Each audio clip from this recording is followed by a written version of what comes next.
gente hoje vai dar continuidade à nossa matéria e vamos começar a falar sobre a nossa terceira unidade.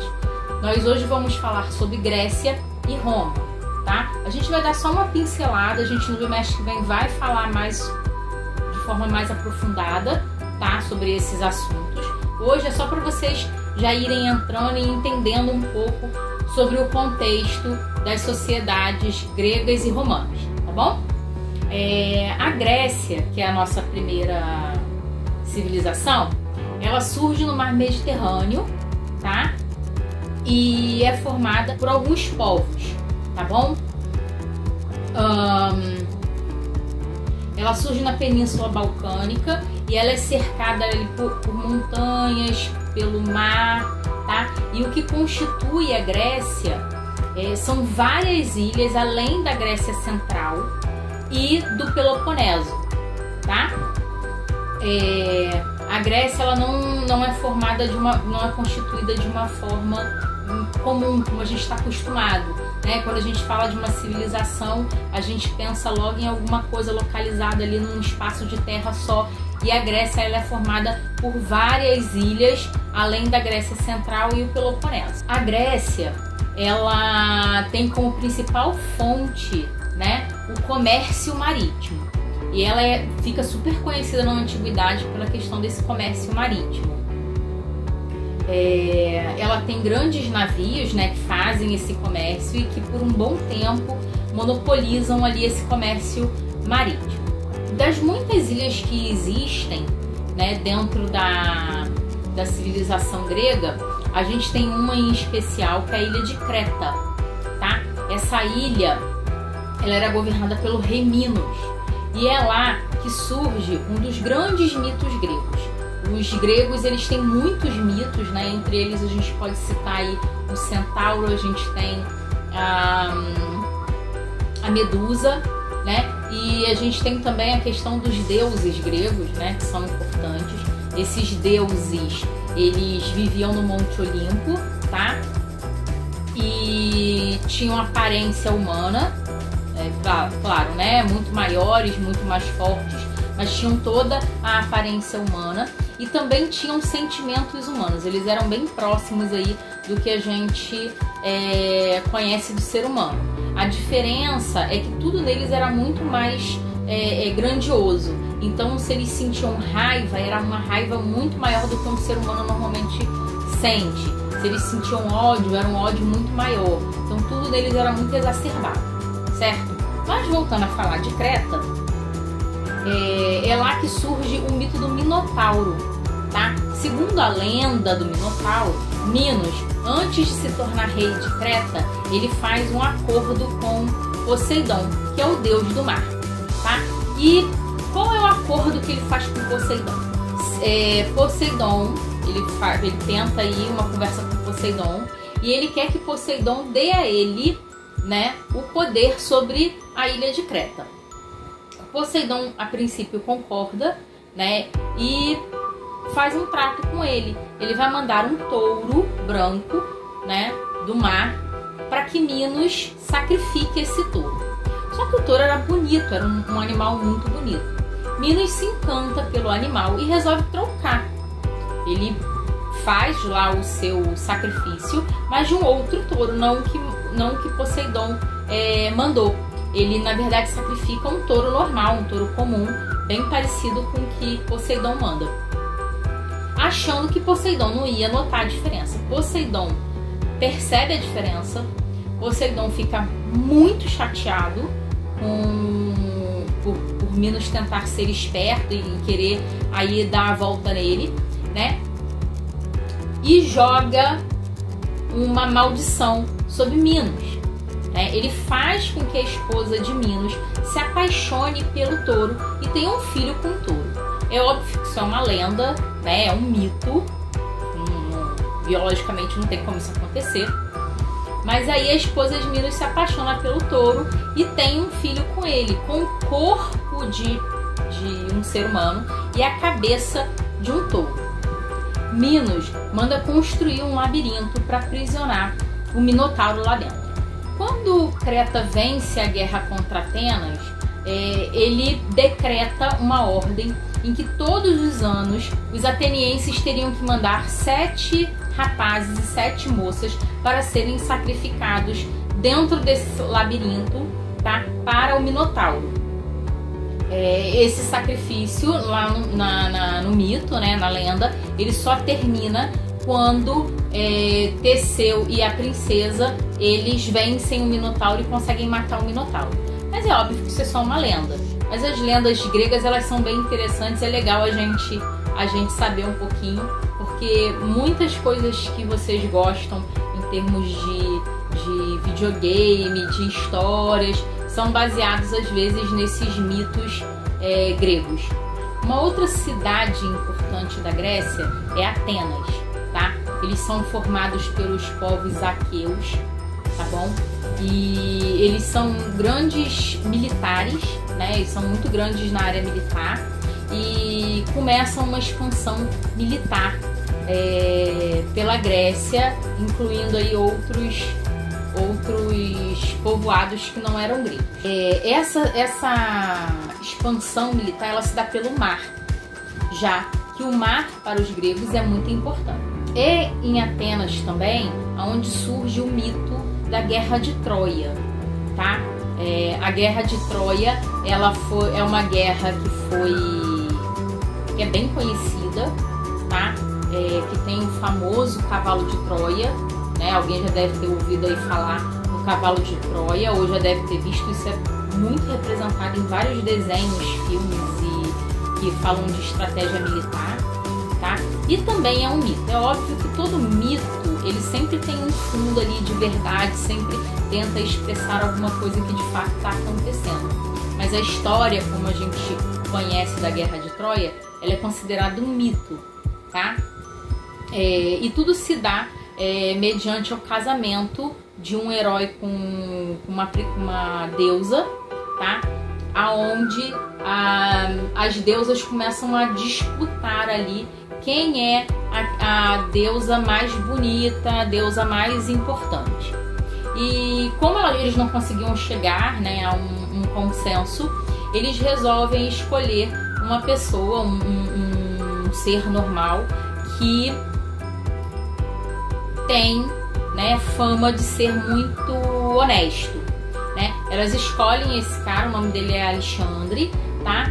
E começam a tentar fazer uma troca com ele, começam a oferecer coisas, né, para que ele escolhesse uma delas como a mais bonita, a mais importante do panteão grego. Dentre as deusas que estavam participando dessa disputa, a gente tem a deusa do amor, a Afrodite, e ela oferece a esse camponês, né, a esse ser humano comum, o amor da mulher mais bonita do mundo, que na época era Helena, tá? Só que esse oferecimento dela teve um problema. Helena já era casada, né? Então como é que você oferece uma pessoa que já é casada, mesmo ela sendo a mais bonita de todas? Ele aceita e declara Afrodite como ganhadora da competição. E aí se desenrolam dois problemas. Primeiro, além de Helena já ser casada, Helena tinha sido disputada no seu casamento, né, para ver com quem ela iria casar. E quem ganha essa disputa é Menelau, irmão de Agamenon, que era um príncipe, um cara muito conhecido, muito influente, né, na Grécia. E aí o que acontece? Todos os outros que concorreram à mão de Helena juram fidelidade a ela. Então, assim, qualquer coisa que quem conseguiu ganhar, né, o coração de Helena precisasse, eles iriam se disponibilizar. É óbvio que Menelau não abriu mão de Helena e ela simplesmente foge. Descobre-se durante essa fuga que esse camponês, ele na verdade era o filho perdido do rei de Atenas, tá? Ele era o filho perdido do rei de Atenas. E aí eles fogem para Atenas. Menelau não fica satisfeito. Agamenon já estava querendo um motivo para iniciar uma guerra. Ele chama todos os gregos e eles se veem forçados aí, tá? Porque eles juraram, né, fidelidade, e eles vão. O problema é que Atenas era uma cidade fortificada. Ela era cercada por muros ali por toda a sua volta. E eles batalham, não conseguem, né, entrar na cidade de Atenas. Consequentemente, eles estavam perdendo combatentes e não estavam conseguindo dar prosseguimento, dar andamento ali à ideia deles. Então, o que eles fazem? Eles têm uma grande ideia. Eles acenam com bandeira branca, dizem que estão desistindo, né, da sua guerra, e saem de frente, voltam para o mar, né, à beira do mar. Lá eles constroem um cavalo oco de madeira. Vários soldados entram dentro desse cavalo, né, e eles levam esse cavalo até os portões de Atenas. Atenas já estava comemorando, né, toda a sua glória em ter ganhado essa guerra contra os gregos, e pega esse cavalo e leva para dentro da cidade, achando que era um presente deles, né, por eles terem vencido a guerra. Todo mundo estava bebendo para comemorar. Quando chega um determinado horário da noite, já estava aí todos os cidadãos bêbados, né, ou dormindo. Os guerreiros saem de dentro do cavalo e abrem os portões da cidade, e todos os gregos invadem a cidade. É um massacre geral, né, de Atenas. Algumas pessoas conseguem fugir, mas no geral uma grande parte da população morre, e eles perdem a guerra. Atenas perde a guerra por uma besteira. Tanto é que a gente, não sei se vocês já ouviram falar nessa frase: quando você ganha alguma coisa que você não gosta, ou que você acha que vai ser muito bom e que se mostra não ser tão bom assim, as pessoas mais antigas têm o hábito de falar assim: ah, isso foi um presente de grego, né? Por quê? Você acha que vai ser uma coisa muito boa, mas no final você vê que não é tão bom assim. Por isso essa expressão, presente de grego, tá? Na Grécia, a gente não forma como em outras civilizações, né, que a gente já viu, não forma uma união ali entre as cidades, tá? Justamente por causa daquilo que eu tô falando, que eu falei lá no início. Muitas ilhas, né, meio dispersas ali em termos de distância de uma para outra, não tem essa uniformidade aí de território. Então, o que faz os gregos se sentirem gregos é a sua cultura, a sua religião e a sua língua. Tanto é que qualquer outro que não tenha a mesma língua, a mesma cultura e a mesma religião grega é considerado bárbaro, tá? Então, para os gregos, bárbaro é qualquer um que não tenha a mesma língua, a mesma cultura e a mesma religião deles, tá? E justamente por eles não terem essa unidade política, né, é que eles têm cidades e estados independentes, como a gente já viu na Mesopotâmia, como a gente já viu nos fenícios, né? Essa coisa da cidade-estado independente, ela é bem comum aí nesse período, justamente por causa de questões políticas e distanciamento aí de território, certo? Eles são divididos em duas zonas no geral, tá? A urbana e a rural. A rural é aquela coisa que a gente já sabe, é onde acontecem ali as plantações, a agricultura, né? Toda a questão ali de alimentação é resolvida dentro da área rural. E a parte urbana era o que a gente hoje considera as cidades. A sociedade grega era dividida em nobres, escravos, trabalhadores livres que trabalhavam na agricultura, artesãos e pequenos proprietários. Eles também tinham uma classe chamada cidadãos, tá? Esses cidadãos, eles podiam participar de todas as resoluções políticas das cidades gregas, tá bom?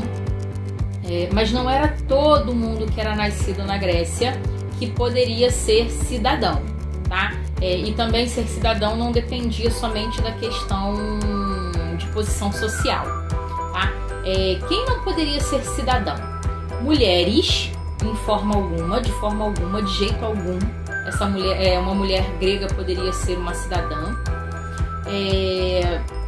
Escravos livres, né, que já tinham ganhado a sua liberdade, ou que ainda eram cativos, não poderiam ser cidadãos, e estrangeiros.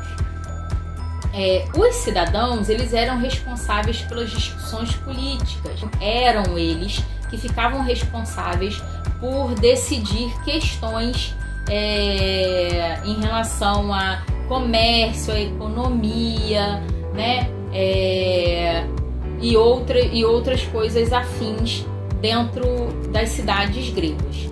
A política grega, ela era muito peculiar, tá? Você tinha algumas cidades que eram monarquia e outras que não.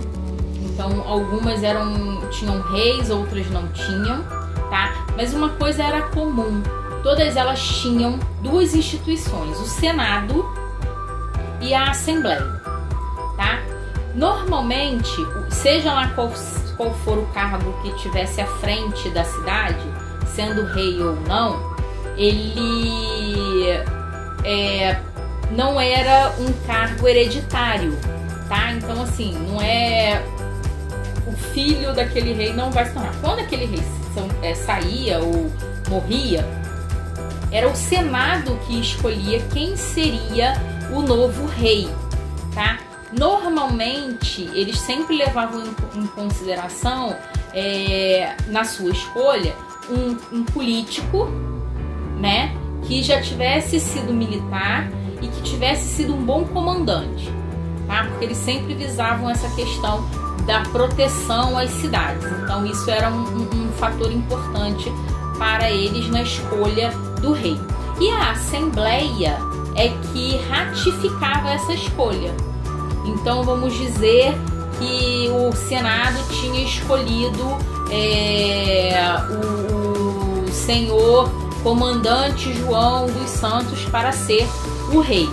Se a Assembleia tivesse achado essa escolha boa, ela ratificava e João dos Santos se tornava esse rei, pelo menos pelo tempo aí em que ele fosse útil para a comunidade grega. Na economia, eles tinham a maior parte da sua base econômica a agricultura e o comércio marítimo, tá bom? Mas eles também comerciavam metal, vasos, né? Eles comerciavam tecidos, eles tinham várias coisas, mas a base, tá, eram os metais e ali os seus produtos de agricultura. Eles podiam ser aristocráticos ou democráticos, tá? Os aristocráticos eram os que tinham reis. Os democráticos eram os que não tinham rei, tinham uma outra forma aí, uma pessoa que estava à frente do governo, mas que não era rei, tá? Poderia ser um senador mais importante, mais influente, tá? Normalmente era sempre um senador que estava ali à frente das decisões que teria que ser tomadas, tá? Esparta, ela era aristocrática e Atenas, ela era democrática, tá? Esparta, ela fica ali onde hoje seria mais ou menos a Lacônia, tá? E ela era bem peculiar, tá? Esparta era uma cidade militarizada. A questão militar para eles era muito, muito importante. Então, num geral, quando as crianças nasciam, né, as crianças de sexo masculino, elas eram levadas recém-nascidas para o Senado. Essa criança era avaliada, né, e se chegasse à conclusão que essa criança ela era saudável e ela ia crescer saudável, essa criança era retornada à família para ficar com a família até os 7 anos, quando ela seria conduzida aos estudos militares, tá? Se fosse a conclusão do Senado fosse que essa criança ela não iria ter uma utilidade militar, né? Ela não teria saúde o suficiente para isso, era ordenado que essa criança fosse jogada num poço, tá? Vocês já devem ter visto isso no filme 300, né? Que é um filme que conta aí uma parte da história de Esparta, e isso é realidade mesmo. Eles jogavam as crianças que não tinham, que eles achavam que não teriam utilidade militar no futuro, eles jogavam no poço, e essa família no geral ela aceitava, tá? E eles eram bem obedientes em relação a questões militares e políticas. Com 7 anos, essa criança que sobreviveu, ela iria para os estudos, né? E teria obrigatoriamente que fazer parte do exército, tá? Esse homem, esse menino, ele só seria liberado para casar a partir dos 30 anos. E só seria liberado dos seus serviços militares a partir dos 60. Aqueles que chegassem a essa idade, obviamente, tá? Em Atenas você já não tinha isso. Atenas era uma cidade mais cultural, era uma cidade mais voltada para as artes. Eles tinham as questões militares também, mas eles eram uma cidade mais voltada para as questões artísticas. É na Grécia que surgem aí algumas coisas que fazem parte da nossa vida até os dias atuais. O teatro, a história, a filosofia, as ciências em geral e a medicina. Tá? No caso do teatro, ele surge como uma forma de expressar, né, de demonstrar aos outros alguns acontecimentos. Inicialmente eles começam contando histórias tristes, né, sobre os deuses, né, algumas coisas assim. E depois esse teatro ele se volta para a comédia, e é onde surge aquela máscara. Não sei se vocês já devem ter visto em artes a máscara grega da tragédia e comédia. Surge, esse símbolo do teatro, ele é um símbolo grego, né? E surge lá na antiguidade. E depois esse teatro ele vai tomando o lado ali das críticas políticas e tal. Uma coisa interessante sobre o teatro grego é que as mulheres nunca, em hipótese nenhuma, poderiam representar no teatro. Então os homens faziam todos os papéis, inclusive os femininos, tá? E é aí que surgem as primeiras máscaras, porque como os homens não iriam ter feições femininas, né? Eles usavam máscaras para poder representar esses personagens femininos, tá? A história, a gente tem também o seu surgimento na Grécia. A Grécia é um povo que gosta de contar os seus acontecimentos, as suas histórias, né? E é lá que surge a ideia de escrever os acontecimentos históricos, as coisas que fazem parte da vida dos gregos, dos seus grandes acontecimentos, né? Das grandes criações e das grandes personalidades gregas, tá? A história inicialmente ela tem que ser escrita. Hoje nós temos outras formas de prática de história, como a prática da história oral, né? Tem uma que a gente chama de microhistória, que é uma parte da história que se preocupa em contar a história dos não privilegiados, dessas pessoas que não estão tão em evidência na sociedade. Mas a princípio a importância da história ela tem que ser escrita, e ela sempre é para contar uma coisa grandiosa, tá? Depois é que ela vai aí se moldando no decorrer do tempo, do passar do tempo, tá?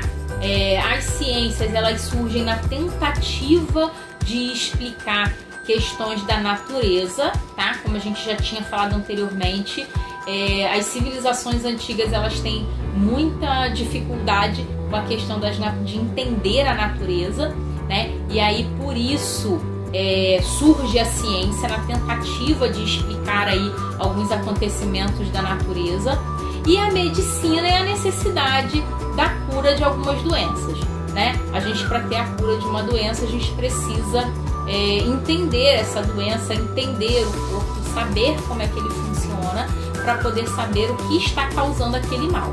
E a medicina, ela surge na tentativa dessa cura. Além dessas coisas, a gente tem a escultura e a pintura.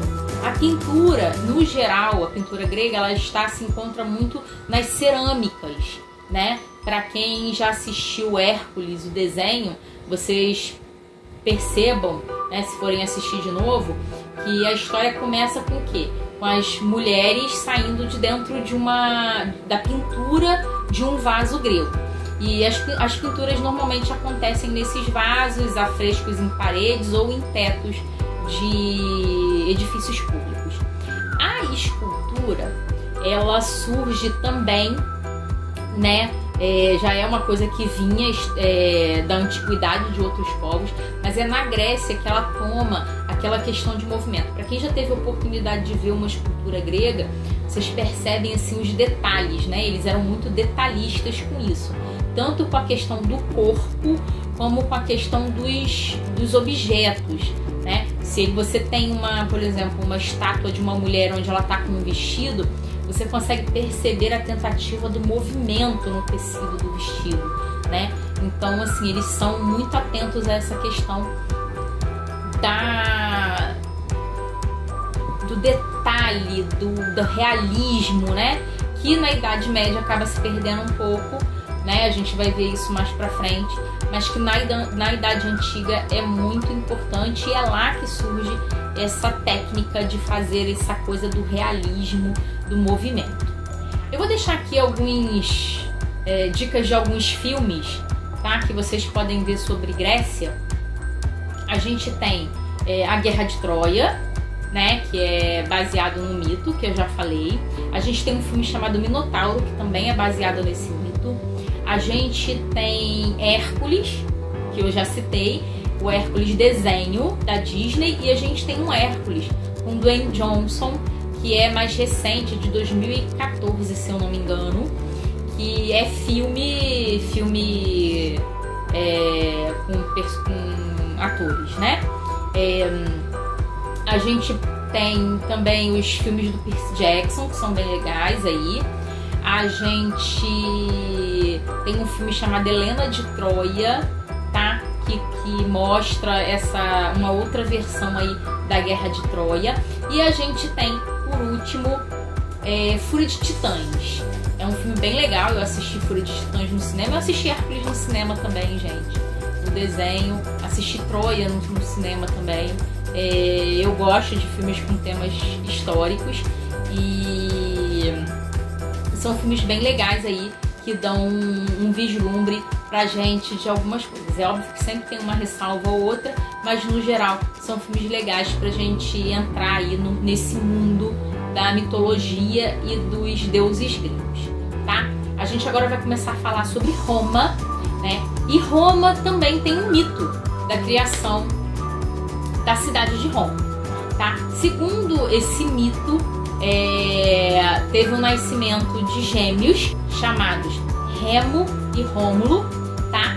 E o tio-avô deles, que tinha usurpado o trono do avô, né? Tinha mandado matar o irmão, que tinha usurpado esse trono do irmão, com medo desses gêmeos requererem, né, o direito sobre o trono, manda matar esses dois gêmeos. Eles são jogados no rio, tá? Só que eles não morrem, e eles são achados na margem, do outro lado do rio, né, por uma loba. E o mito conta que essa loba, ela cuida desses gêmeos até que o casal camponês encontra esses gêmeos e cria esses gêmeos, tá? Eles descobrem aí o seu passado e voltam lá na cidade da onde eles vieram para se tornarem reis, né? Começam uma guerra, vencem a guerra, conseguem tomar de volta o seu trono, que é de direito, e depois, no lugar onde eles foram encontrados pela loba, eles mandam construir uma cidade, que passa a se chamar Roma em homenagem a eles, tá? É óbvio que isso é um mito, isso é uma lenda, mas é sempre legal a gente saber porque esses mitos e essas lendas costumam ser bem interessantes. Mas a história real, agora vamos à história real, né, que é sempre um pouquinho menos legal, mas que a gente precisa conhecer, conta que em 753 a.C., lá no mar Mediterrâneo, tá, surge um povoado que tem início com 3 povos: os gregos, os etruscos e os italiotas, tá?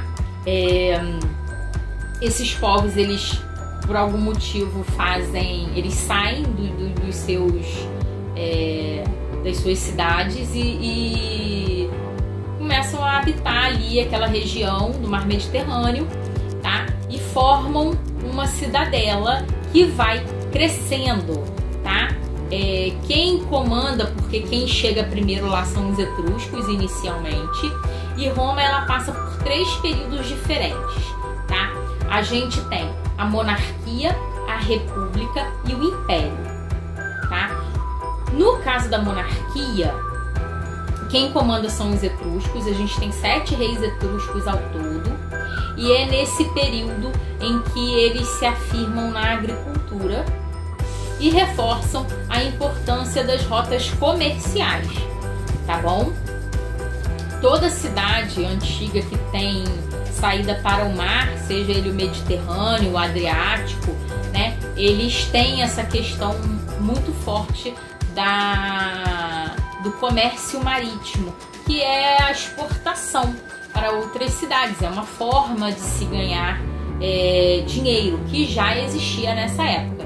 Óbvio que cada civilização tinha o seu dinheiro diferenciado, como a gente tem hoje, não era uma moeda única para todos, mas isso era bem importante para eles. A monarquia era constituída por um rei, o senado e a assembleia, como os gregos, tá? A estrutura grega, ela serve muito como base no início da civilização romana, tá? Tanto é que os romanos também tinham o hábito de chamar as pessoas que não partilhavam a sua cultura e a sua língua de bárbaros, tá? A diferença é que para os romanos era bárbaro quem não partilhava com eles a cultura, a língua e a sua religião, e também a dos gregos, tá? Então, apesar dos romanos para os gregos serem bárbaros, os romanos eles levavam muito em consideração a civilização grega, a cultura grega, a religião grega. Muito dessas questões romanas eram baseadas inicialmente na grega, e aí eles têm essa modificação aí na questão da palavra bárbaro, tá? Mas eles também usavam essa palavra para definir uma pessoa que era um estrangeiro, que não fazia parte da sua cultura, da sua religião, nem falava a sua língua. Na República acontece a expansão territorial inicial, tá? A expansão territorial para os romanos é muito importante. É com essa expansão que eles mais à frente na história se tornam aí o grande império, tá? Os romanos eles conseguem conquistar praticamente quase todo o território conhecido por eles. Ah, professor, isso quer dizer que eles chegaram ao Brasil? Não, era somente o território conhecido por eles, tá? Lembrando que o Brasil só é descoberto em 1500, então eles não sabiam da existência desse pedaço de terra aqui onde a gente mora, tá? Mas assim, todo o espaço de terra que era conhecido na época, ou pelo menos a sua maioria, tanto no Ocidente, que é ali onde hoje é a Europa, quanto o Oriente, tá? Que é onde a gente tem aí Rússia, Turquia, tá? E outras cidades orientais, foram conquistadas pelos romanos, tá bom? Tanto é que a gente tem na história o Império Romano do Ocidente e o Império Romano do Oriente, tá bom? A gente vai falar um pouquinho mais pra frente sobre isso. Para os romanos, o mais importante era a sua origem, não as suas posses, tá? Então, para você ser um cidadão romano, você não precisava ser rico. Não importa se você era um cara que tinha vencido na vida, tinha conseguido uma posição melhor, um emprego melhor, né?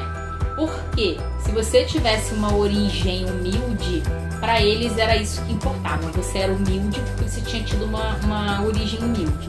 Não importava muito se você tinha uma boa condição financeira, se você não tivesse uma origem. Em 48 a.C., Júlio César começa uma guerra civil, tá? E essa guerra leva mais ou menos uns 4 anos. No final desses 4 anos, Júlio César morre. Era ele que estava à frente aí de Roma, politicamente falando, tá? E quando ele morre, quem assume o lugar dele é o Otávio, que era seu sobrinho e também filho adotivo, tá? Otávio, ele assume essa frente da política de Roma e dá continuidade a essa guerra civil iniciada por Júlio César. Essa guerra civil, ela só termina em 31 a.C., tá? Com a vitória de Otávio. O Senado dá a Otávio um título chamado Augustus, que para ele significava divino. Otávio assume esse nome como um nome próprio, então se torna Otávio Augustus, tá? Ele é como se ele tivesse colocado Augustus no nome dele, então ele passa a ser conhecido como Otávio Augustus e se torna o primeiro imperador. É com Otávio, em 27 a.C., que se dá início à era do Império em Roma, tá? Otávio, ele intensifica a expansão militar, né?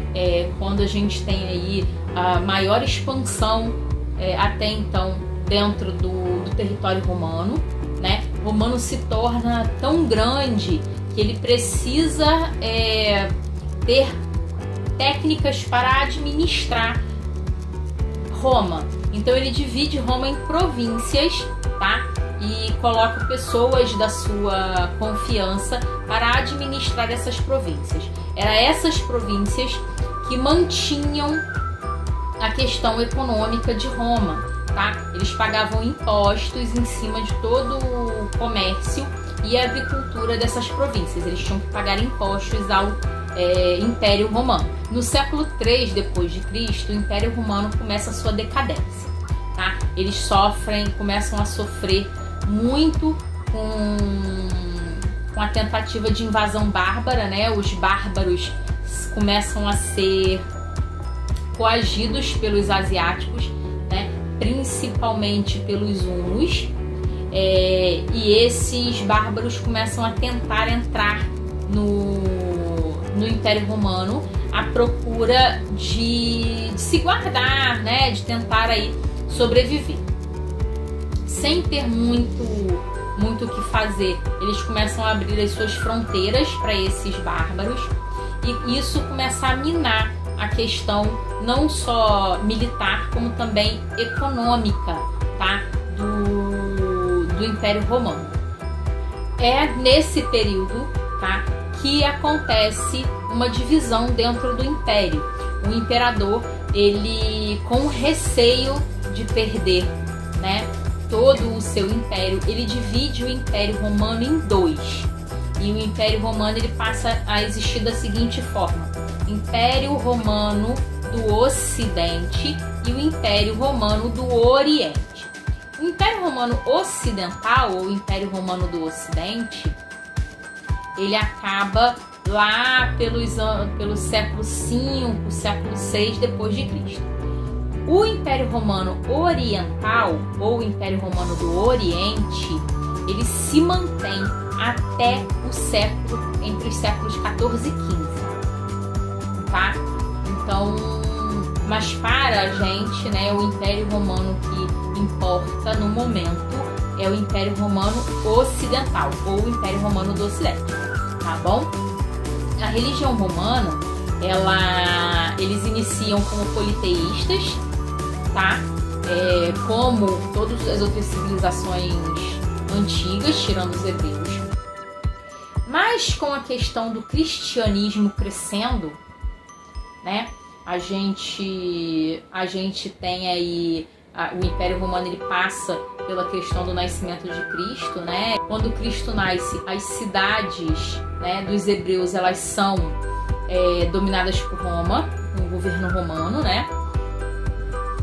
Quando Cristo morre, muitos dos seus discípulos fogem e alguns vão para Roma, tá? E lá começam a difundir a sua religião, tá?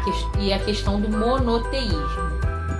Como politeístas, eles tinham como base a religião grega.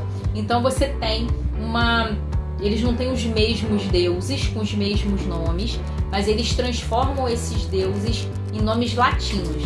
Então, por exemplo, a gente tem aí um equivalente romano ou um equivalente latino para cada deus grego, tá?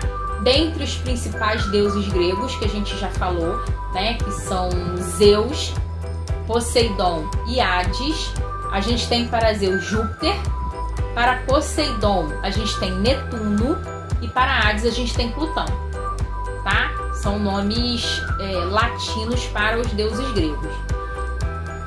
Quando a religião cristã surge, né, com essa ideia do monoteísmo e tudo mais, eles começam a ser perseguidos, tá? Então, no geral, o início da religião cristã em Roma, eles são perseguidos, os cristãos são perseguidos e todos aqueles que se convertem ao cristianismo, tá? Fazendo com que os cristãos fizessem os seus encontros dentro de lugares escondidos. Normalmente era tudo muito escondido, né? Tudo muito nas sombras e tal. A partir do século III, por um edito chamado Edito da Tolerância, tá? A religião cristã, ela deixa de ser perseguida e começa a ter aí uma existência pacífica entre os cristãos, que são monoteístas, e a religião antiga, que era a religião politeísta, tá? Mas isso muda quando um imperador romano se converte ao cristianismo e resolve impor o cristianismo, tornando o cristianismo como a religião oficial de Roma, tá? É aí que surge a Igreja Católica Apostólica Romana, tá? O cristianismo não surge em Roma, gente, mas a primeira igreja cristã de fato, ela surge em Roma, tá bom? A primeira igreja oficial que tem o cristianismo como base, ela surge em Roma, que é a Igreja Católica e que perdura como a única religião cristã por muito tempo, tá bom?